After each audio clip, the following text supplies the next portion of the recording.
जय हिंद, वंदे मातरम। फालिस्तीनियों और इजराइल के बीच शुरू हुआ खूनी संघर्ष थमने का नाम नहीं ले रहा है। दोनों तरफ से आक्रामक कार्रवाई जारी है, जिसमें मासूम बच्चों समेत सैकड़ों लोगों की जानें जा चुकी हैं। दोनों पक्षों के बीच छिड़े संघर्ष ने दुनिया का ध्यान अपनी तरफ खींचा है और संयम बरतने की अपील की है। लेकिन इस बीच अलग अलग देश कई खेमे में बंटते हुए नजर आ रहे हैं। लिहाजा ये जानना जरूरी है कि कौन सा देश इजराइल के साथ है और कौन सा देश फलस्तीन के बीच के मुद्दे की बात करता है।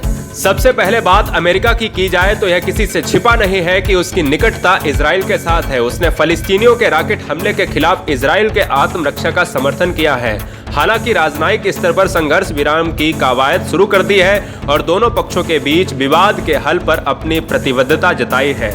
उसी के साथ अगर हम यूरोपीय देशों की बात करें, जिसमें ब्रिटेन, फ्रांस और जर्मनी, ये भी इजराइल के साथ खड़े हैं। ब्रिटेन ने इजराइल के हमलों का विरोध किया है और प्रदर्शन के बाद प्रधानमंत्री बोरिस जॉनसन ने अपना कड़ा रुख अपनाया है।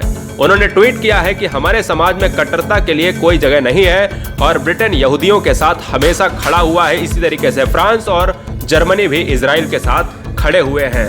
अगर हम फलस्तीनियों की बात करें तो फलस्तीनी देशों के साथ कौन कौन इस्लामिक देश उनके साथ हैं, तो दूसरी तरफ इस्लामिक देशों ने इजराइल की कार्रवाई पर सख्त एतराज जताया है। सऊदी अरब, तुर्की, ईरान, पाकिस्तान, कुवैत और खाड़ी के कई देश ने फलस्तीनी का पक्ष लिया है। वहीं अगर हम तुर्की की बात करें तो तुर्की के राष्ट्रपति रेचप तैयब ने एक कदम आगे बढ़कर इजराइल को सख्त चेतावनी दी है। उन्होंने कहा कि अगर पूरी दुनिया भी खामोश हो जाए तो भी तुर्की अपनी आवाज उठाता रहेगा। उन्होंने इजराइल पर प्रतिबंध लगाने तक की मांग कर दी है। अगर हम सऊदी अरब की बात करें तो विदेश मंत्रालय ने बयान जारी कर फलस्तीनियों के साथ खड़ा होने की बात कही।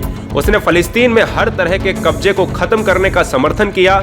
ईरान ने संयुक्त राष्ट्र और इस्लामिक देशों से इजराइल को फलस्तीन पर हमले करने से रोकने की मांग की है। अगर हम पाकिस्तान की बात करें तो पाकिस्तान ने भी फलस्तीनियों पर हमले के खिलाफ इजराइल की खुलकर आलोचना की है और खुलकर फलस्तीनियों का साथ देने की बात करी है। अगर हम बात करें भारत की, जो हर बच्चा, हर व्यक्ति, हर कोई भी बुजुर्ग शख्स भी जानना चाहता होगा कि भारत इस समय इजराइल के साथ है या फलस्तीनियों के साथ है, रूस कहां पर खड़ा है, ये भी हम बताते हैं। संघर्ष पर कुछ देशों ने बीच का रास्ता भी अपनाया है। यानी फलस्तीनियों और इजराइल के बीच जारी संघर्ष में कुछ ऐसे देश हैं जिन्होंने खुलकर अपनी राय नहीं रखी है, बल्कि बीच का रास्ता अख्तियार किया है। भारत ने इस मुद्दे पर दोनों पक्षों के बीच किसी का न तो समर्थन किया है और न ही किसी का यहां पर विरोध किया है। दोनों देशों से अच्छे संबंध को देखते हुए उसने दोनों पक्षों से संयम बरतने की अपील की है।